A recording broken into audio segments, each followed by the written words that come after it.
Welcome back to another technical deep dive here in the debug zone. Today we're tackling a big question and breaking it down with us from other users. Hopefully this clears up some misconceptions and helps you get the answer you need. So buckle up, stay a little curious, and let's jump right in.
And that's a wrap.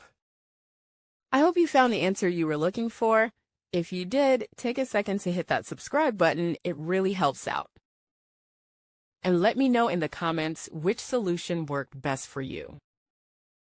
See you next time in the debug zone.